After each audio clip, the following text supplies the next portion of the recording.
Le 100% football amateur, c'est l'émission qui rassemble tous les amoureux du ballon rond pendant 1 heure.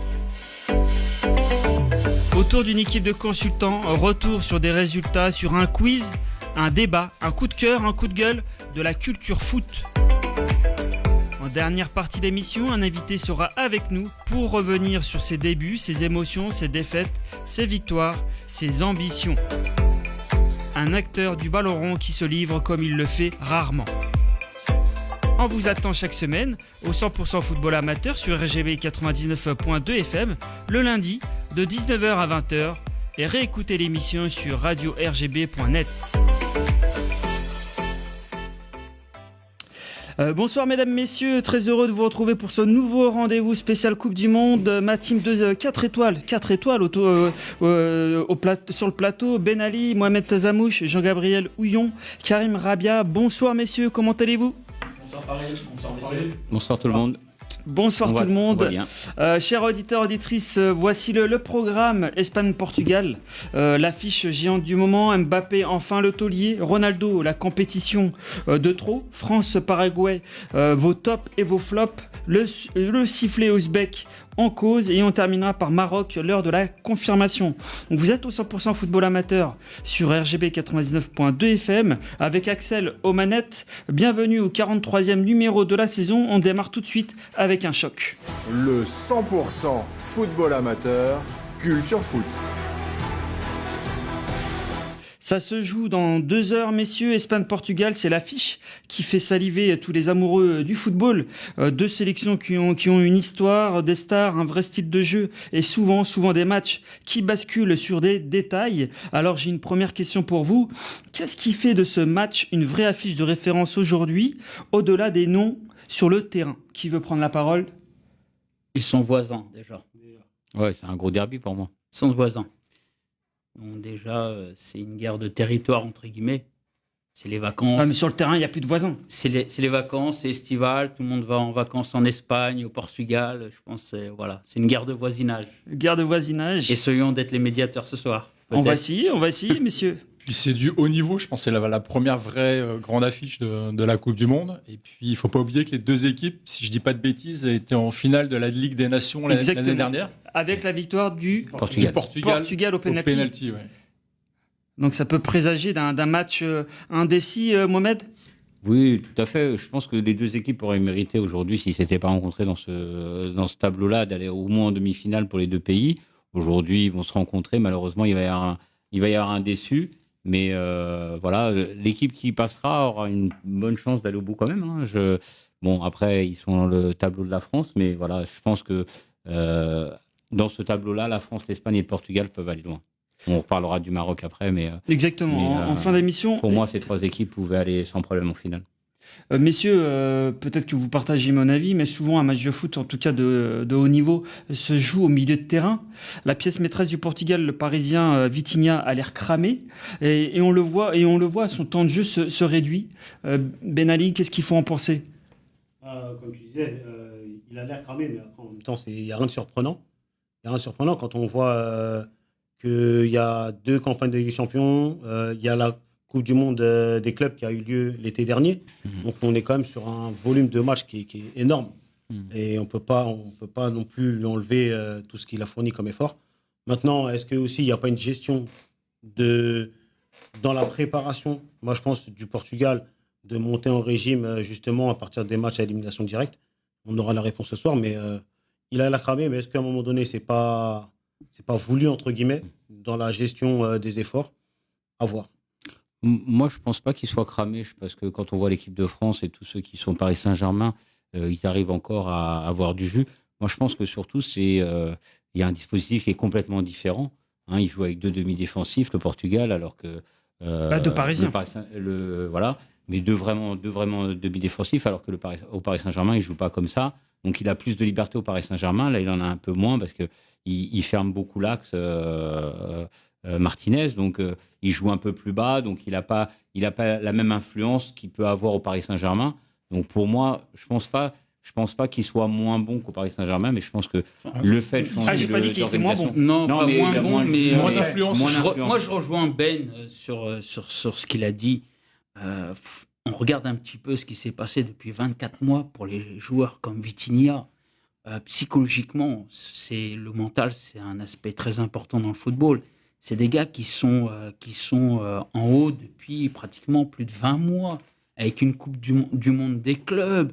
Ils sont dans l'entonnoir depuis je ne sais pas combien de temps. Et là, ils doivent remettre encore le couvert sur une Coupe du Monde. Après, ce ne sont pas des robots, ce sont des êtres humains. Et je pense peut-être qu'aujourd'hui, il est arrivé au bout, peut-être pas sur le plan athlétique, parce qu'il a un gabarit pour courir, il a un jeu pour... il ne va pas dans les duels, c'est un joueur... très malin. C'est pour ça qu'Enrique a été très fort, c'est qu'il a reconstitué un petit peu le milieu qu'il avait eu à Barcelone, avec les deux petits lutins qu'il avait, qui étaient des gars qui n'avaient pas dans les duels, mais qui étaient très présents dans le jeu. Mais je pense qu'il y a l'aspect psychologique qu'on oublie souvent dans le football, et je pense qu'il y a peut-être une lassitude aujourd'hui. Après, tu parles des deux petits lutins. Pour moi, les deux petits lutins, ils sont plutôt du côté espagnol, en fait. Parce que quand tu regardes face à Vitinha... je faisais juste la comparaison par rapport à Iniesta, qui était à Barcelone, où lui, il a reconstitué le même duo Neves-Vitinha au PSG, où c'était des joueurs qui n'allaient pas dans les duels, mais c'est les joueurs qui voyaient avant de recevoir le ballon, qui avaient déjà scanné le terrain avant, qui avaient déjà trouvé des solutions. En fait, je ne parle même pas du principe opposition Espagne-Portugal, mais sur l'attitude des joueurs même déjà, et sur le potentiel des joueurs, ça. Après, il faut reconnaître, je trouve qu'ils ont moins d'influence en équipe nationale qu'au Paris Saint-Germain. Il y a des automatismes qu'on a au PSG qu'on ne retrouve pas en fait en équipe nationale. C'est ce que disait Mohamed, c'est que c'est pas la même animation, pas du tout. C'est-à-dire que au PSG, il y a quand même beaucoup de liberté sur le placement, et là, on voit qu'ils sont comme en soutien du bloc. Et puis Vitinha, il n'est pas patron de l'équipe portugaise depuis longtemps. Oui. Avant, il n'avait pas les clés de la maison. Bon, il les a même pas encore aujourd'hui. Il les a toujours pas. Des garçons comme Fernandez ou Cristiano Ronaldo, ils l'ont plus que lui. C'est peut-être ça qui va pas justement. Non, mais après, au-delà de l'aspect tactique, c'est vrai que moi je trouve quand même que malgré leur positionnement, il y a quand même il y a un manque. Il y a quand même beaucoup d'espace pour les milieux de terrain adverses. Malgré cette volonté justement que Bruno Fernandes et Cristiano Ronaldo soient plus haut sur le terrain et Vitinha et Neves un peu plus bas, il y a quand même beaucoup d'espace pour les adversaires du Portugal au milieu de terrain. Et c'est là où ça me surprend le plus. Pas forcément dans l'animation avec le ballon, mais plus sans ballon. Si on reste sur le terrain, messieurs, sur le plan tactique, quel point précis ou quel duel ou quel choix de coach peut faire basculer ce choc selon vous, Mohamed ? Il y a des individualités de deux côtés, mais pour moi, une organisation plus huilée du côté de l'Espagne, avec cette fluidité de passe que je trouve le Portugal n'a pas. Donc je pense qu'ils auront plus de facilité à s'approcher du but que l'inverse. Je pense que, et pour rebondir au début du sujet qu'on a dit, c'est que l'Espagne joue attaque et défend à 11. Le Portugal, c'est pas le cas. C'est pas faux. C'est vrai, vous êtes d'accord, messieurs ? Ce sera pour moi, après, à mon avis, il y aura deux styles de jeu qui seront complètement opposés l'un de l'autre, entre le jeu de possession de Barcelone avec une maîtrise technique et tactique aussi bien sur la largeur que la profondeur, il n'y a pas de sujet là-dessus, ça fait des années que ça existe, et entre un jeu de transition rapide avec le Portugal qui, lui, dès la réception, c'est l'objectif. Avec Neto, Leao, c'est d'aller vite vers l'avant, et après, tout dépendra comment est situé l'Espagne. S'il y a de l'espace dans le dos, ça peut aller vite aussi pour le Portugal. Donc après, je trouve que ça va être un bon match à voir, mais ça va être un match qui va peut-être que je me trompe, qui va jouer sur des détails, mais qui va avoir un enjeu tactique très, très important. D'ailleurs, petit tour de table, messieurs. Ben, quel est le score selon toi ? Moi, je vois une victoire du Portugal 2-1, d'accord. Karim ? Je rejoins Ben, je vois aussi, alors je ne dirai pas le score parce que je ne veux pas. Mais je vois le Portugal. Tu veux pas le mouiller, quoi ? Si, mouiller en donnant le. C'est chaud, tu peux te mouiller ici. Ouais, je peux mouiller, mais je veux dire, allez, 2-0 pour le Portugal. Portugal. Mohamed ? Moi, je dirais comme en Ligue des Nations, victoire là-dessus, j'aime beaucoup Mohamed. Du Portugal au tir au but. Tir au but. Toujours, donc pour l'instant, c'est le Portugal qui domine. Et moi, je vais prendre le contre-pied. Moi, je vois plutôt l'Espagne, en fait. Je suis assez d'accord là, sur la monopolisation du ballon, le jeu de passe. Et pour moi, au milieu de terrain, ils sont beaucoup plus forts. Ah oui, tout Et à fait. ton score Beaucoup plus C'est jeunes, vrai. beaucoup plus forts. Et je Beaucoup plus vois fort. 2-0. Oui. 2-0. Un but par mi-temps. Ouais. Ok, Beaucoup c'est plus noté, fort. messieurs. On en reparlera sur les réseaux de par vos résultats. On passe au deuxième sujet. Mbappé, enfin le taulier qu'on attendait. Le natif de Bondy s'exprime, bien sûr, par une vitesse et une puissance au-dessus de la moyenne. Mais aujourd'hui, ce qu'on lui demande, c'est plus que ça. C'est du leadership, de l'incarnation, presque de la patronnerie de vestiaire. Alors, Mbappé a-t-il franchi ce cap de taulier? Vous avez des avis différents. Pour Mohamed, oui.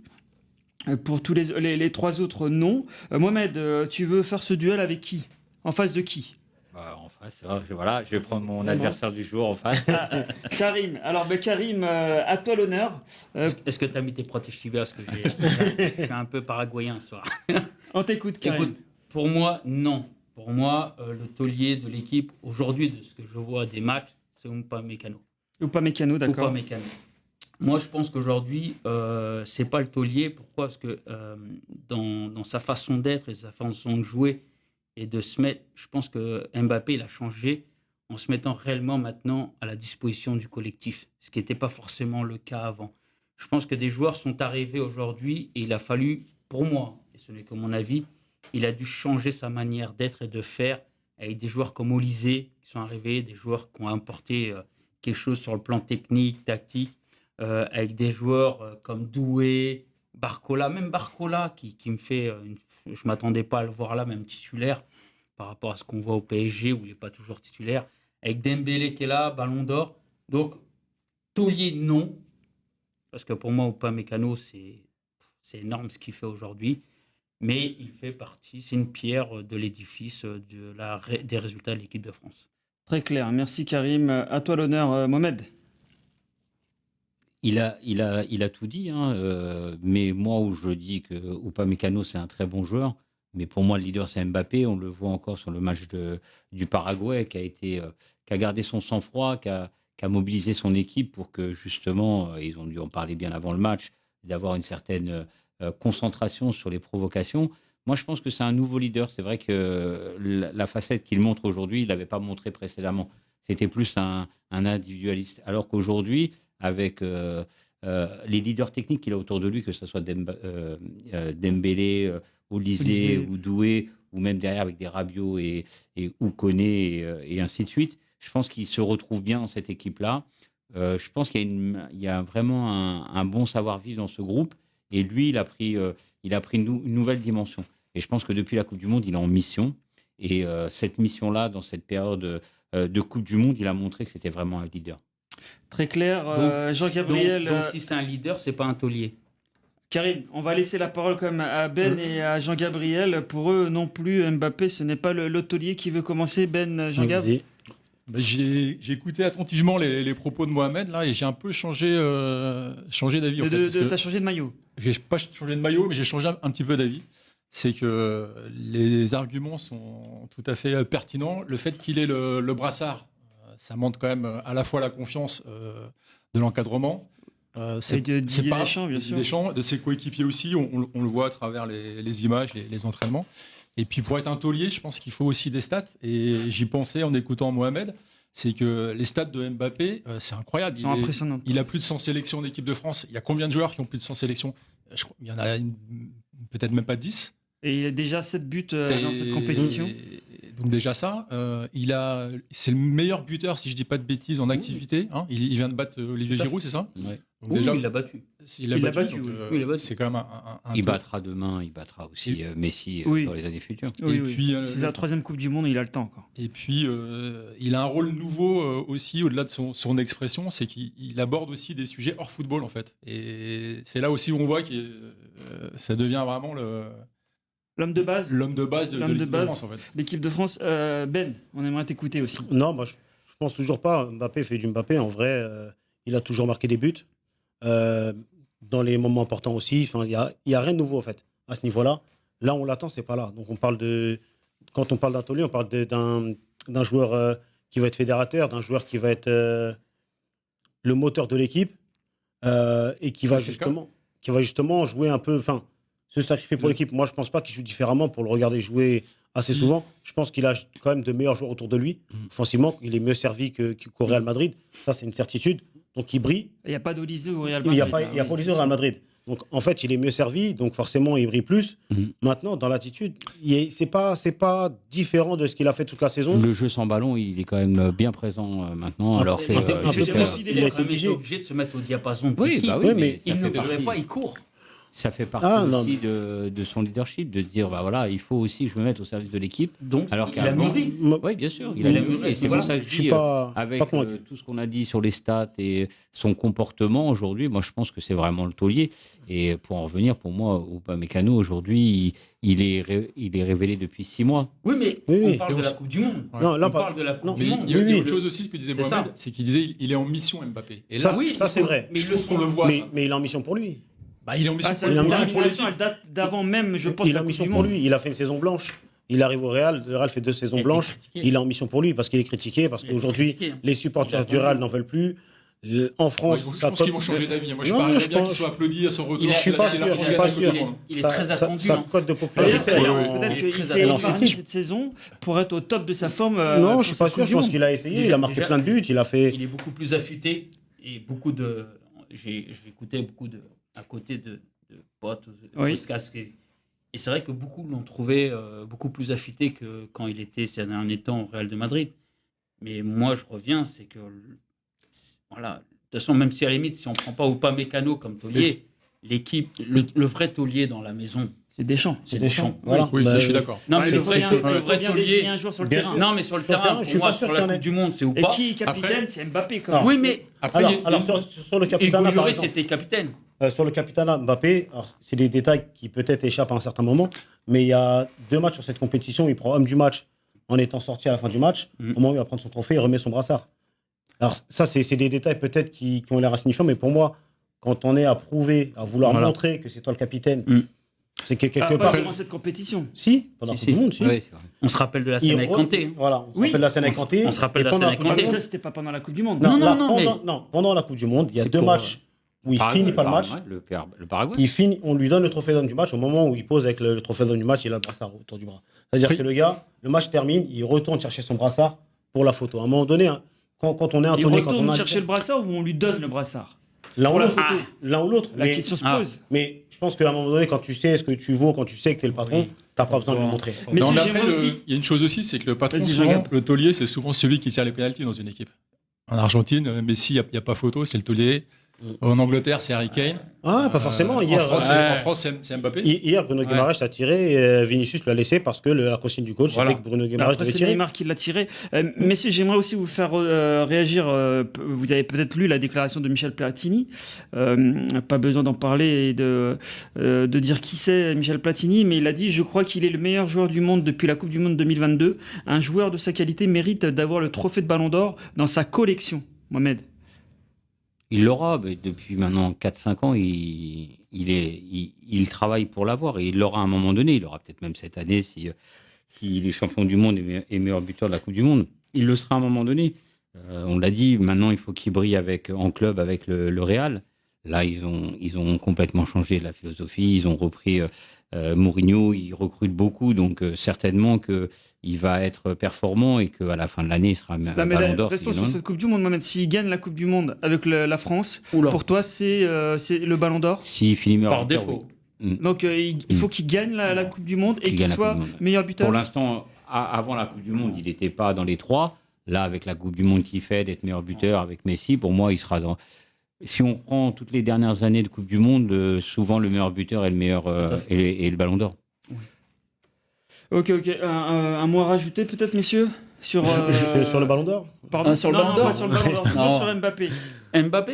Et il a Ah, marqué moi- des points quand même. Moi, je Non, trouve il qu'il marque. des Non, points mais auprès de ses c'est, coéquipiers. personne va dire le contraire que c'est un joueur de stats. Sauf que Mais pas pour- que. Non, c'est pas aujourd'hui. que. Mais pour moi, sur cette Coupe du Monde, Mbappé a fait évoluer sa manière d'être et de faire dans le collectif, où il fait des choses. Moi, je me rappelle d'une vidéo d'un coach qui disait: tu cours pas, tu joues pas. Il disait ça. Et je trouve qu'aujourd'hui, Mbappé a une attitude qui n'est pas la même qu'il y a Complètement. encore 2-3 mois. il a fait évoluer les choses parce qu'à côté de lui, aujourd'hui, il a des joueurs qui sont champions d'Europe, comme Dembélé, comme Doué. Les ballons d'or même. Non, Ballon d'Or, qui courent. Oui. Qui courent. Ce qu'il ne faisait pas. Donc, il peut Bah, c'est le pas. football moderne. Parce que si lui, quelque il part. ne court pas, ça se voit Ah, il tout de donne pas suite. l'exemple. Et finalement, on reste dans ce qu'on est en train de dire sur lui depuis des mois. Égoïste, individualiste, égo. Il pense qu'à lui et rien d'autre. Et c'est ses stats. Il veut être champion du monde. Il veut le ballon d'or. Mais c'est moi. C'est comme le brassard. Non, mais C'est comme moi. tu l'as dit, il a un très fort ego. Au Real, il y en a Bah, il en plusieurs. faut, Plus hein, en, de- équipe, oui, il en faut. en équipe de France, t'en as pas. Non, mais C'est vrai t'en as. T'en as pas. Non. De qui? De quoi? Des Ils égos. ont, ouais. Y a Des pas de égos, vrai, c'est Voilà. vrai. Alors qu'au Real, t'as Bah, voilà. Vinicius, Tant mieux. t'as Bellingham. Hugo, Bellingham, Bellingham, ouais. donc ça fait des conflits. Oui. Là, en équipe de France, il n'y en a pas, donc il se sent le leader incontesté. C'est pour Naturel. ça qu'aujourd'hui, voilà. Mm. Aujourd'hui, si Dembélé il avait un ego surdimensionné avec son ballon d'or, il lui poserait des problèmes. C'est Il y vrai. aurait un conflit pour les deux. Là, lui, Dembélé, il est là, Ils sont il fait sa Coupe du Monde, il a eu son ballon Oh, d'or. Il les replace Voilà. à droite, il court. Il a du caractère, ils ont du caractère, Ouais, je mais pense qu'ils ont tous, ouais. ils ont pas l'ego que peut avoir un Vinicius, un Bellingham et Non, lui. parce que Real eux, Madrid. Messieurs, Parce que eux, Je vais vous couper. pour beaucoup, ils ont appris une chose qui est fondamentale. C'est qu'ils ont appris le collectif. Le collectif, voilà, bien sûr. le collectif, Ce qui n'était pas restons forcément le collectif, messieurs. Allons. Le temps passe vite. On va passer au troisième sujet. Le 100% football amateur, spécial Coupe du Monde 2026. On a parlé forcément de Mbappé, attaquant tricolore. Parlons maintenant de la vedette et star du football portugais. Est-ce la compétition de trop? Je le rappelle, Cristiano Ronaldo, 41 ans, 6e Coupe du Monde dans les jambes. C'est une carrière immense, des chiffres qui donnent le vertige, une trace dans l'histoire du football qui est déjà garantie. Mais chaque grand champion arrive un jour dans cette zone de turbulence où on se demande faut-il continuer ou s'arrêter. Pour vous, vous êtes unanime, ce n'est pas la compétition de trop. Qui veut prendre la parole? Je vais me lancer. Moi, je pense que c'est pas la compétition de trop. Non pas parce que Cristiano Ronaldo est dans une forme olympique et que Il a une forme olympique actuellement, Ronaldo? je pense pas. Il est moins fort qu'il y a 1 an, qu'il y a 2 ans, qu'il y a 3 ans. Voilà, le temps fait son effet. Il reste un très bon joueur. Il joue bien pendant cette compétition. Même mais s'il touche très très peu de ballons quand même. oui, mais il joue bien. Les peu de ballons qu'il a, il les exploite très bien. Il fait de bons appels. Il rend le ballon proprement quand on lui donne. Il participe au jeu. Maintenant, c'est surtout que si on ne met pas Cristiano Ronaldo au Portugal, qui aujourd'hui pourrait prendre sa place? On n'a aucun joueur portugais Gonzalo Ramos? Oui. qui est un super sub au PSG. Donc à un moment donné, est-ce que une nation avec l'ambition du Portugal peut se permettre d'avoir un joueur qui est un super remplaçant à la pointe de son attaque titulaire? La question se pose, Voilà. en effet. Donc c'est Ben. pas la compétition de trop parce que tant qu'il n'y a aucun joueur, je pense, aucun international portugais qui sera capable d'être un leader à contester dans son club, à son poste, une référence, tant qu'il n'y a personne, il est légitime à avoir ce poste. Karim, est-ce que selon toi, Cristiano Alors- Ronaldo, c'est un atout majeur encore pour le Portugal? Pour moi, c'est pas la Coupe du Monde de trop. Alors, entendez bien ce que je vais dire, c'est que On t'écoute. on va pas retirer tout ce qu'il a fait jusqu'à aujourd'hui. C'est un grand monsieur, Ballon d'Or, il a tout Non, gagné, c'est sa pratiquement 6e gagné. Coupe Sauf du que Monde. pour moi, au jour d'aujourd'hui, il a un statut qu'on n'ose pas toucher. Et pour moi, c'est pas un titulaire. C'est un gars qui peut rentrer peut-être les 30 dernières minutes, ou comme on dit, il a des capacités aujourd'hui athlétiques assez impressionnantes à son âge.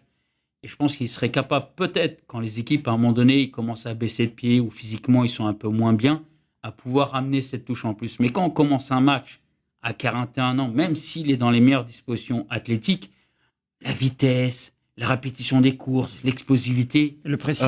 quand on commence au début du match, n'est pas la même que quand on a déjà joué 60-70 minutes avec la chaleur, l'humidité, où les équipes commencent peut-être à baisser de pièces. Donc je pense que là, il n'est pas forcément titulaire. Ah, et Mohamed, je suis Ouais. sûr qu'il veut répondre. Ouais, non, ouais, moi je je l'ai partage senti, pas du tout son avis. Ouais. Je pense qu'un joueur comme lui, il doit être titulaire, indiscutable. Ah, bah, bien Même sûr. à 41 ans? 41 Même ans. s'il Si court on plus l'a sur le pris, terrain? si on l'a pris, Oui. il faut qu'il soit titulaire.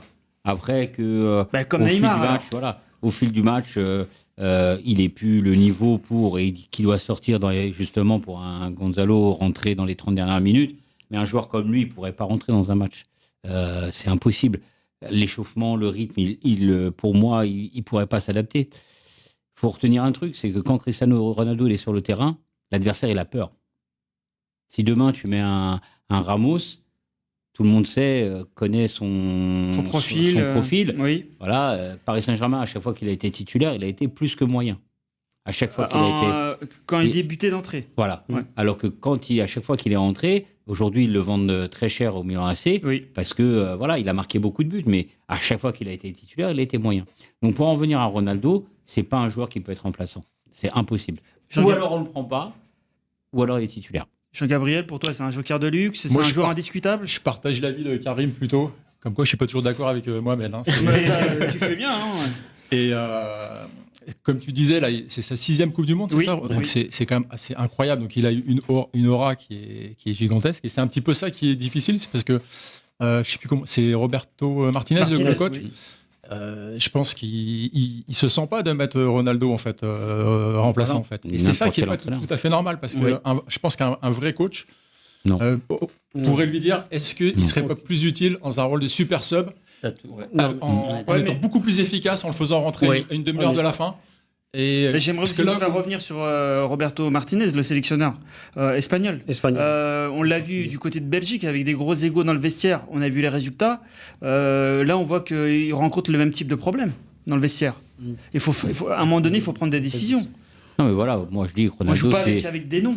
Où on non, le prend, mais si on le prend, il est forcément titulaire. Il est forcément titulaire, on peut pas. Mais qu'est-ce que le coach va faire si au bout d'une heure de jeu, il voit qu'il est cramé, il va jamais cramé. Aujourd'hui, on a vu tous les matchs. Il n'est pas cramé, il n'est pas moins bon que les autres. En fait, c'est pas là-dessus. C'est pas là-dessus. Moi, c'est pas là-dessus. Moins quand même. Il court moins. J'ai pas les stats, mais je pense que les équipes ont moins peur de lui. Pas tous en même temps. Il en est pas moins efficace. En fait, il donne le sentiment de moins courir, mais c'est normal parce qu'on va pas lui demander aujourd'hui de faire autant d'efforts à haute intensité que les mecs ont 10 ans de moins. Mais il n'est pas moins efficace. Tous les ballons qu'il touche, il les bonifie. Donc à un moment donné, lui, c'est le maillon final de la chaîne. Donc la chaîne doit travailler peut-être tous les ballons que Ronaldo touche, il les bonifie. Non. Tous, j'ai pas dit tous, il bonifie les ballons. Il bonifie les ballons qu'il touche. C'est pour ça que moi je pense que tout le monde a du déchet. Aujourd'hui, il n'y a aucun joueur qui fait 100% de Karim n'est pas d'accord. On ne veut pas toucher à l'icône. On ne veut pas oser toucher à l'icône. On peut y toucher, mais pas non, il ne faut pas le prendre. Moi, je dis pas qu'il fallait le prendre. Moi, je pense que c'est une discussion qu'on a avant avec lui. Une discussion qu'on a avec lui. Moi, je n'aurais pas de scrupules. Tu as fait ce que tu as à faire, personne ne va te le retirer ce que tu as fait. Néanmoins, on se rend compte, quand toutes les équipes commencent à 0%, le match, tout le monde est au même pied d'égalité, tout ça, mais lui, on voit qu'au bout de 30, 40 minutes, même des fois, la pause, il commence à décliner. Pourquoi pas aujourd'hui, en discussion avec lui, qu'aujourd'hui, tu n'es plus en capacité de commencer les matchs où tout le monde est au même niveau. Par contre, au bout de une heure, les mecs, l'intensité, les courses, les répétitions, la chaleur, l'humidité, lui, il va arriver avec ses 41 ans, avec l'athlète que c'est, 30 minutes. Là, je pense que là, finalement, pour toi, c'était la compétition de trop, alors. Non, c'est pas la compétition, c'est l'utilisation. C'est l'utilisation qu'on en fait. Pour moi, on peut. De toute façon, on n'est pas d'accord. Non, mais on en débat. On est d'accord quand même. Non, on est d'accord.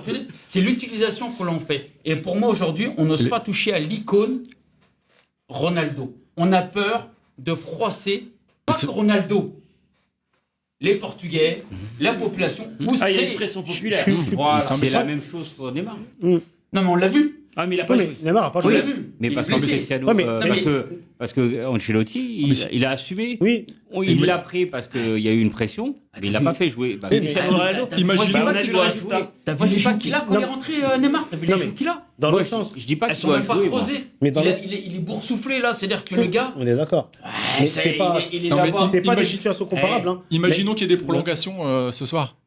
Et ça veut dire que le coach ne va pas oser le sortir pendant les prolongations. Il l'a sorti dernier match. Il l'a sorti au dernier match. Il y a bien un moment où le dernier match, il l'a sorti. En fait, c'est là. C'est que Cristiano Ronaldo, il ne peut pas rentrer dans un match à haute intensité. Non, mais il ne peut pas venir et s'adapter tout de suite à mettre l'intensité qu'il faut. Un super sub, un remplaçant, on attend qu'il vienne mettre de la dynamite. Il ne mettra pas de la dynamite. Il n'a plus de dynamite. Un entraîneur qui a eu, excusez-moi du terme, les Cronès un jour et qui a dit moi, je ne les prends pas, alors qu'en Angleterre, tout ça, c'était des monstres. Cantona, Ginola.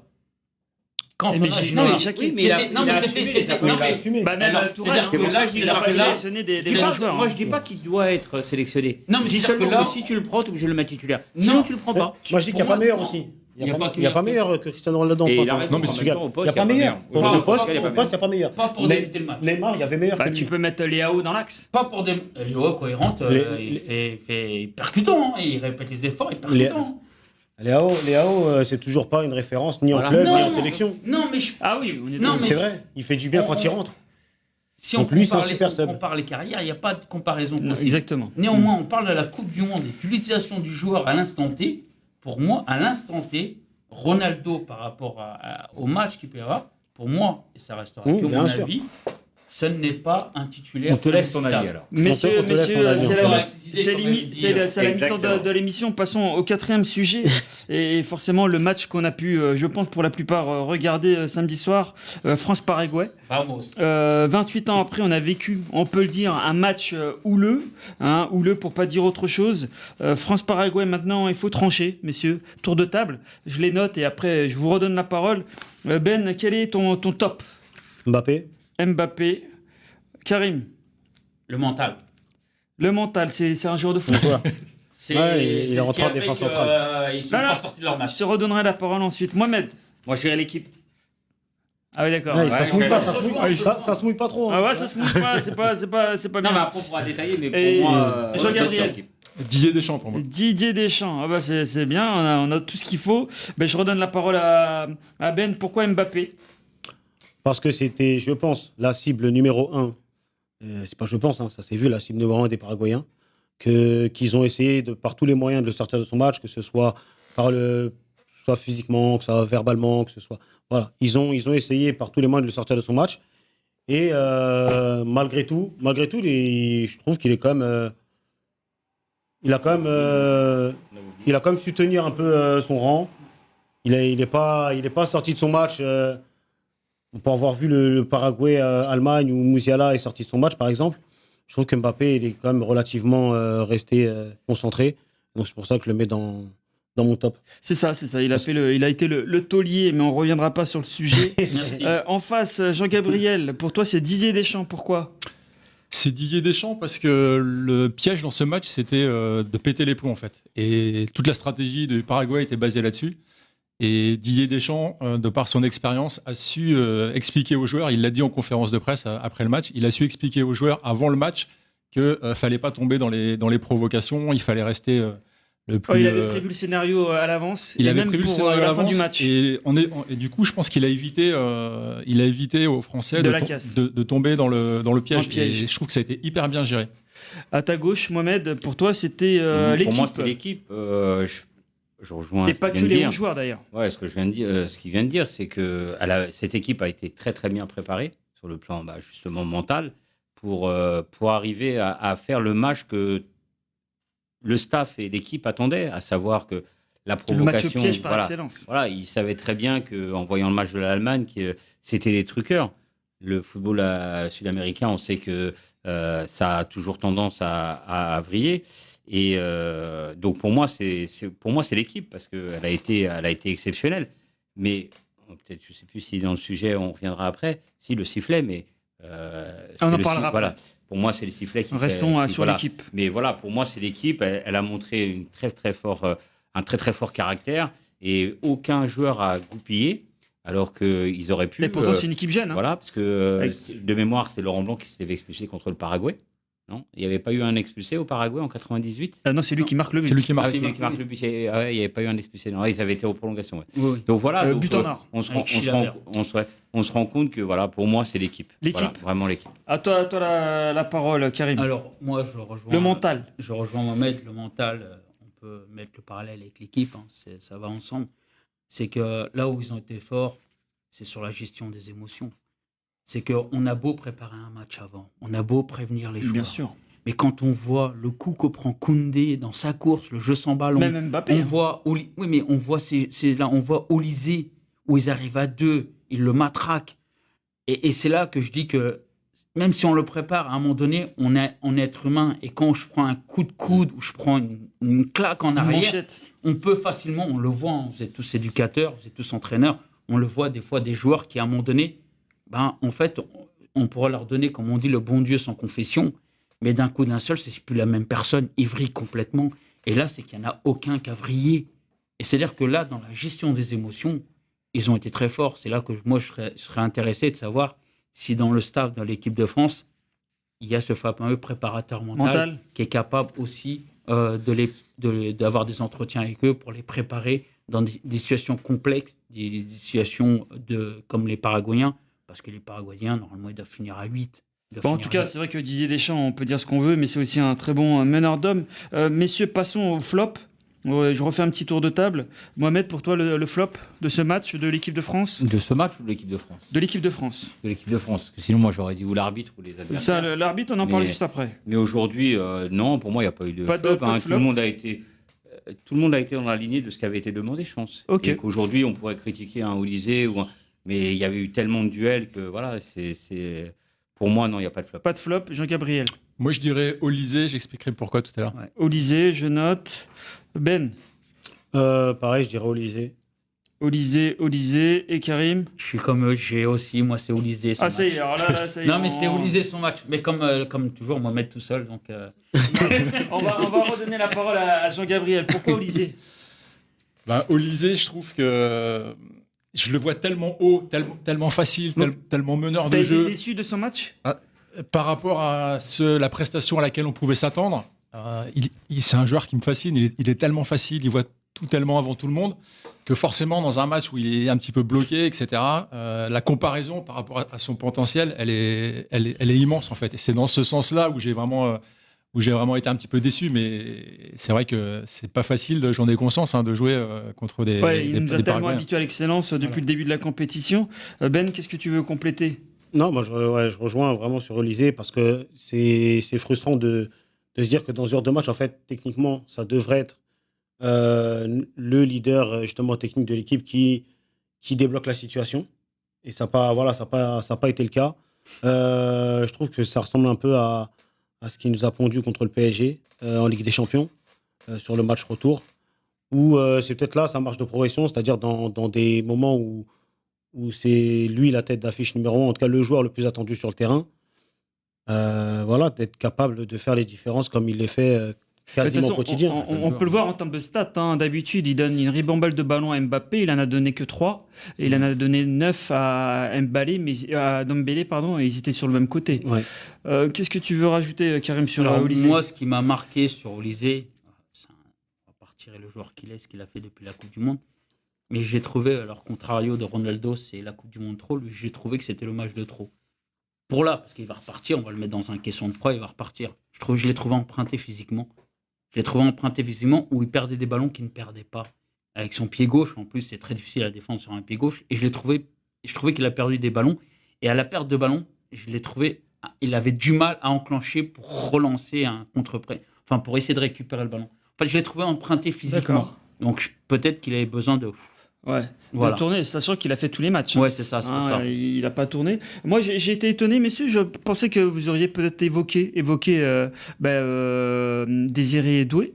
Mais certes, il a joué que 30 minutes, mais il a quand même débloqué la situation. On jouait beaucoup sur la percussion, et lui, il a apporté un peu plus de gestes techniques. Donc, Doué, non ? Mohamed ? On était dans les flops. Ah oui, autant pour moi. C'est pour ça, je me disais... je suis resté sur mon top. On était sur les flops. Je vais rebondir, mais...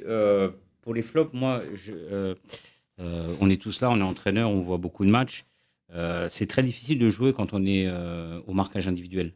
Et que ça soit Olysée, que ce soit Dembélé, que ce soit Mbappé, le quatuor offensif. Tout le quatuor offensif, ils ont été agressés pendant tout le match.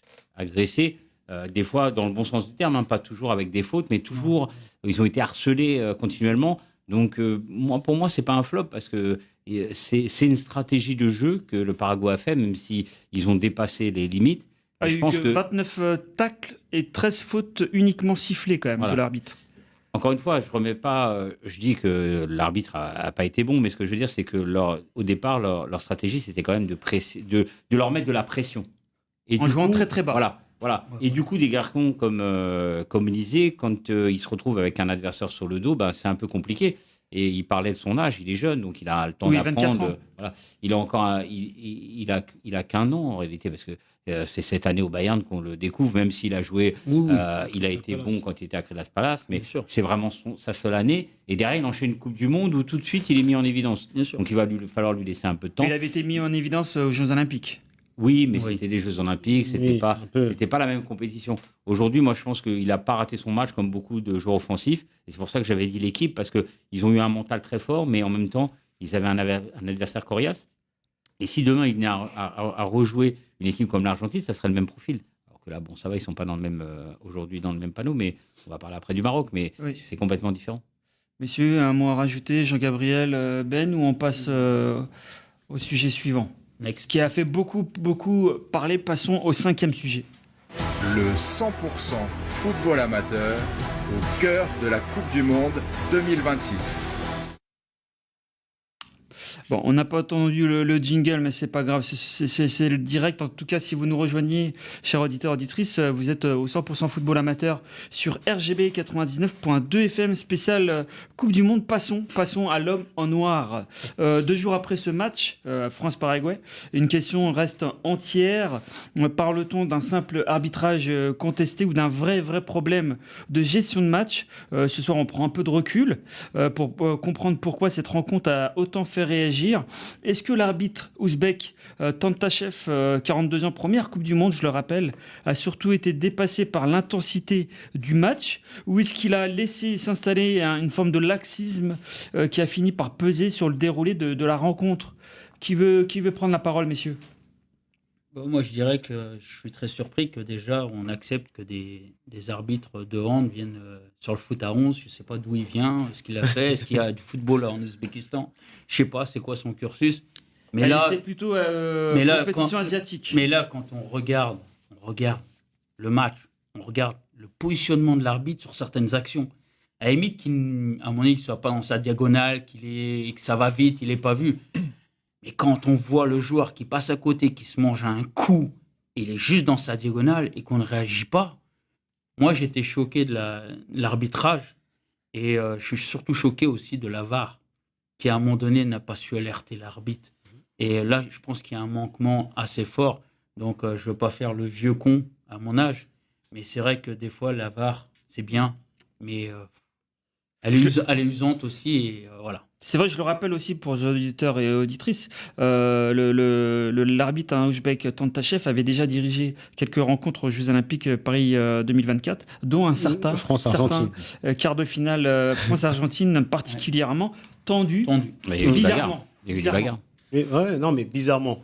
Non, il n'y a rien de bizarre. Alors déjà, cet arbitre, comme tu disais, j'allais y venir, c'est l'arbitre du fameux France-Argentine qui est parti en vrille sur la fin. Donc à un moment donné, je ne sais pas qui a fait Dans les instances, on ne se pose pas les bonnes questions. Instances, qui a désigné cet arbitre qui visiblement ne sait pas tenir un match. Non, mais c'est vrai. À un moment donné, les arbitres, trompé, ouais. ils ont leur rôle aussi, c'est ça. Mettre des cartons, c'est bien, mais c'est surtout pour poser un cadre. Et sur le match, il n'y avait pas de cadre. Il n'y avait pas de cadre. On parle aussi de la VAR. C'est vrai que nous, en amateur, on est content quand il y a 3 arbitres. Mais au niveau professionnel, ils sont 3 sur le terrain. Le 4e arbitre, le camion de la VAR où ils sont 3. Donc ça fait 7 bonhommes qui observent le match. Comment personne n'a été alerté ou n'a alerté? On a le souvenir en 2006, la VAR n'existait pas, mais le 4e arbitre qui avait alerté l'arbitre principal pour Zinedine Zidane. Qu'est-ce qui s'est passé, qu'est-ce qui s'est passé aujourd'hui en 2026 Alors, Jean-Gabriel, qu'est-ce qui s'est passé? Il faut savoir, dans les règles de désignation des arbitres, la FIFA veut absolument qu'il y ait toutes les zones représentées. Donc la zone Asie est représentée. Ça fait partie des arbitres qui avaient les meilleures notations en zone Asie. Les familiers des compétitions asiatiques. Qu'on le veuille ou non. Et après, je pense que le football asiatique, c'est un football gentil, entre guillemets. Donc des matchs comme ça, avec des coups, même s'ils sont discrets, je pense qu'il n'était pas armé pour bien arbitrer ce match. Et à la limite, j'en veux plus, c'est ce que tu disais, moi j'en veux plus à la limite à la VAR. Parce que moi, j'avoue qu'en regardant le match en temps réel, il y a des coups que j'ai pas vus. Alors forcément, quand on voit les images, le replay, le ralenti, on voit les coups de coude, on voit les manchettes, les manchettes, etc. C'est presque choquant. Et là, c'est là où la VAR doit faire quelque chose. En fait, on peut pas laisser un match dégénérer comme ça. Et surtout, on aurait pu peut-être aussi avoir recours plus rapidement, plus souvent au capitaine. Oui, mais pour le faire intervenir, faire parler, rappeler les deux capitaines, demander que ça se calme, peut-être mettre plus la pression sur le capitaine qui aurait mis. Il avait la déjà pression du mal sur à les joueurs. tenir son match, alors là, de là, avoir la lucidité pour aller pas les arbitres, pour dire. À la limite, il aurait appelé que le capitaine du Paraguay, parce que c'était les seuls à mettre des coups. Maintenant, après, je vais laisser la parole à Mohamed, parce que. Mais moi, je pense qu'il faut se servir aussi de ce qui se passe dans le rugby. Ouais. Le rugby est l'exemple type de ce que doit être la VAR. Aujourd'hui, on voit que des fois, on arrête le jeu, on va examiner, on voit en plus, c'est sur grand écran. Ouais, mais le jeu peut être trop haché au rugby. Non, mais après, faut l'utiliser à bon escient. D'accord.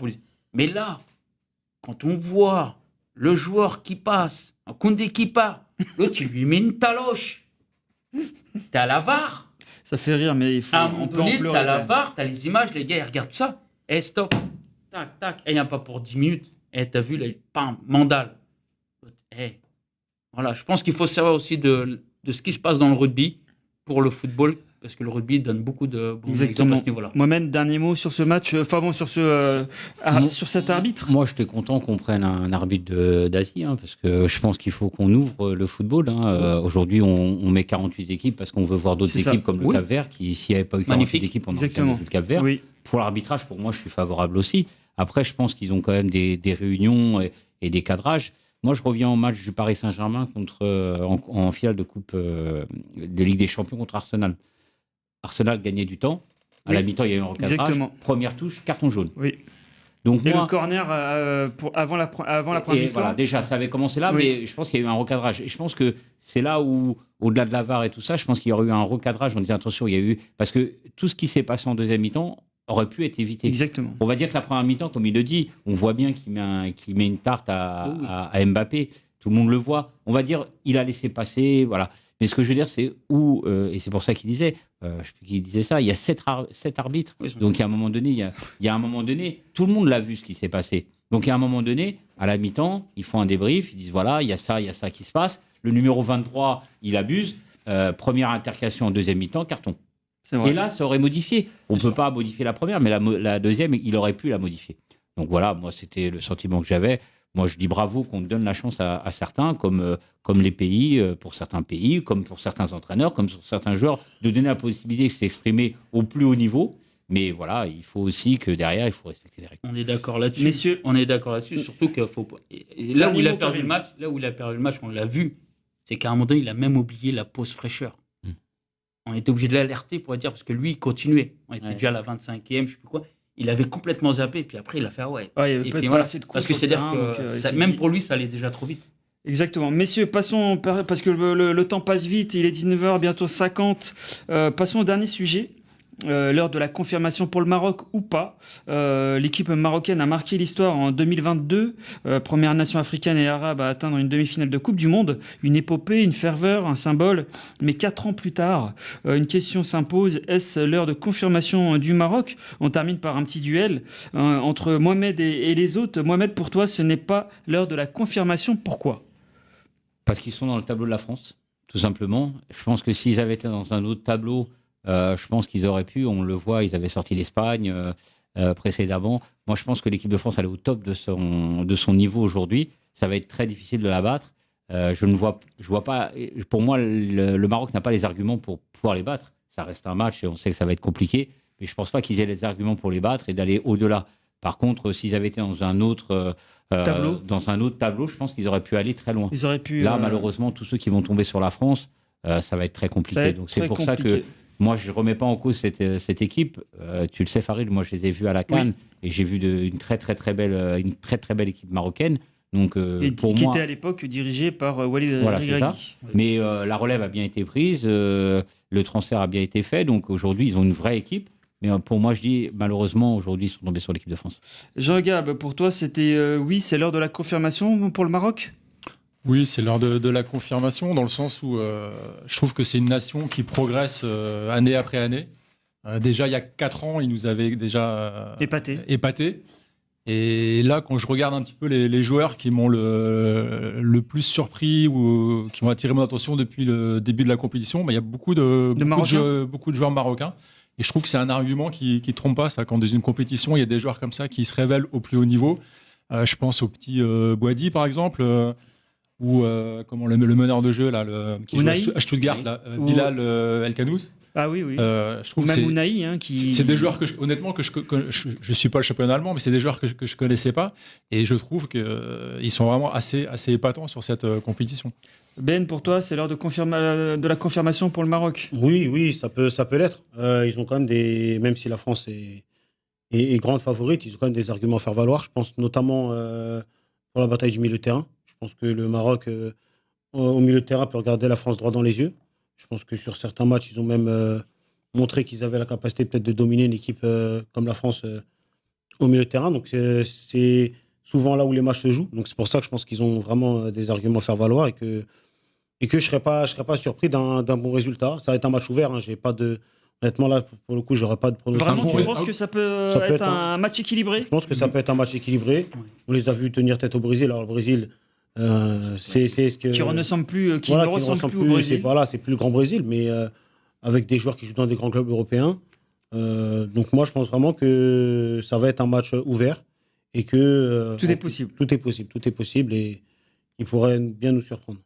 À toi, Karim. Alors moi, je dirais oui, c'est une confirmation. On voit ce que fait le Maroc ces dernières années. C'est une équipe qui est sur une pente ascendante dans le jeu, sur les résultats, sur le contenu, sur ce qu'ils font. Et aujourd'hui, je trouve, c'est bien qu'ils soient plutôt face à la France. C'est pas forcément le gain du match derrière, parce que le football n'est pas une science exacte. Ils peuvent gagner, ils peuvent perdre. La France aussi, face au Maroc, il n'y a pas de sujet là-dessus. Mais surtout, ça va être pouvoir les positionner aussi.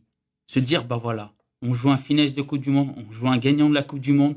Aujourd'hui, au-delà du résultat, c'est une confirmation sur ce qu'ils sont aujourd'hui en train de montrer. Ils ont progressé aussi depuis 2022. Sur ce qu'ils sont en train de montrer. Donc moi, et dans l'optique aussi de 2030. Oui, c'est pour ça que pour moi, c'est une confirmation, mais ça peut être aussi une révélation ou une confirmation qu'ils sont sur le bon chemin. C'est-à-dire que si demain on tient tête à l'équipe de France, même si on perd, on a pris le bon chemin. Ça, ils l'ont déjà fait en 2022. En Afrique, c'est pas aussi évident que ça. S'ils perdent en quart de finale, pour eux, c'est regresser. Non, là-dessus, oui, je suis d'accord avec toi. Mais le révélateur, jouer l'équipe de France peut être un bon indicateur sur comment on se positionne. Comme vous êtes entraîneur, des fois, quand vous jouez une équipe qui est 3-4 divisions au-dessus, vous les tenez, même si vous perdez d'un 0, finalement, tu vas dire, le projet que j'ai mis en place, finalement, il est cohérent, il tient bien la route, parce que j'ai été jouer une équipe qui est au-dessus et finalement, ça confirme ce qu'on est en train de mettre en place. Je comprends ce que tu dis, mais ils se sont fait éliminer par la France. Par la France en 2022. Ils se sont fait éliminer par la France 2-0. Il suffit qu'ils perdent encore, ils diront voilà, on n'a pas encore franchi le cap. Et souvent en Afrique, c'est le résultat qui compte. Et malheureusement, ils retiendront qu'ils se sont fait éliminer en quart de finale. C'est pour ça que ça peut être une confirmation. Il n'y a pas que le résultat non plus. Je pense non, c'est le contenu. C'est le 2-0 la dernière fois, il y avait pas eu trop de suspense. Si cette fois-ci il y a plus de suspense, si c'est un match réforce pour le Maroc qui fait date, qu'il y avait même s'ils perdent, on en parlera toujours.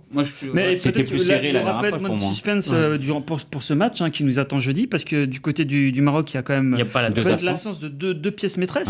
C'est Barry et Riyad, aussi bien en attaque qu'en défense. Ça peut se jouer là-dessus aussi.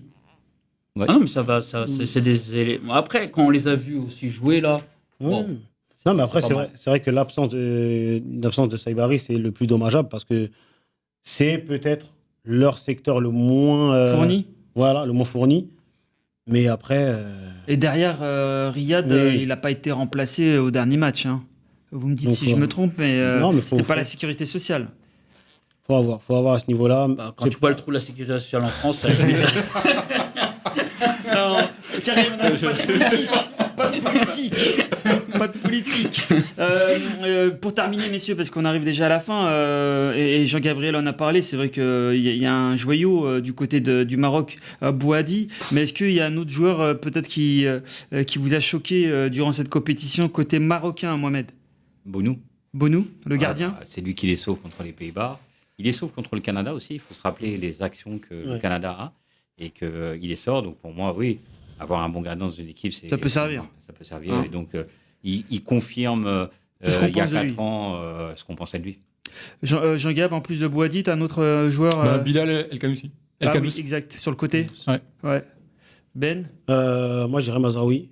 Mazraoui, Ouais, latéral gauche, Ouais, parce que justement, déjà. qui n'est pas vraiment un qui n'est latéral. pas un d'ailleurs. latéral gauche. Donc, qui joue faux pied, qui est quand même un joueur dont on attend beaucoup depuis plusieurs années, depuis l'Ajax, et qui n'a pas forcément convaincu en club, au Bayern, etc. À Manchester, United. Là, il était à Manchester. Non à United, au Bayern, etc. Là, partout où il est passé.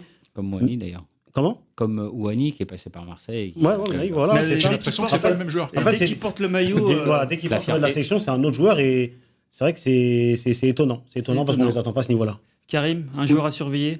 Ounani. Oui. Il est présent dans les bonnes zones au bon moment. Le jeu sans ballon, il est aussi extraordinaire. Il met les 2 buts. Comme on disait, il est passé par Marseille. On ne lui a pas fait confiance. Aujourd'hui, il joue avec insouciance. Tu le sens, il est comme le Mais petit il avait Boadi. déjà été comme ça Il est- en Non, 2022. mais En il est, 2022, il il- avait été il comme est ça. libéré. Et ils ont le sourire. En fait, moi, il m'impressionne par rapport à ce que j'ai pu voir à Marseille. On ne lui a pas donné sa chance Non, mais- non plus. Moi, c'est le joueur qui me... Parce qu'il jouait pas au Non, mais même poste. Oui, je suis d'accord. depuis 4 ans, on l'attend, et voilà. Il Non. s'est réveillé en 2022, 2026. Il a besoin de la tunique du Maroc pour. Exactement, pour être peut-être. Donc, la confirmation, ça sera la France. On verra en 2030. En tout cas, merci messieurs, c'était très intéressant. L'heure est déjà passée, Merci, c'est Farid. déjà terminé. Chers auditeurs, auditrices, j'espère que l'émission vous a plu. N'hésitez pas à l'écouter en podcast. Merci à Axel pour la technique. Continuez à vous abonner sur les réseaux sociaux. Pour ma part, je vous donne rendez-vous la semaine prochaine. Et n'oubliez pas, d'ici là, surtout, prenez soin de vous. Et n'oubliez pas, le football, ce n'est que du plaisir. Ciao.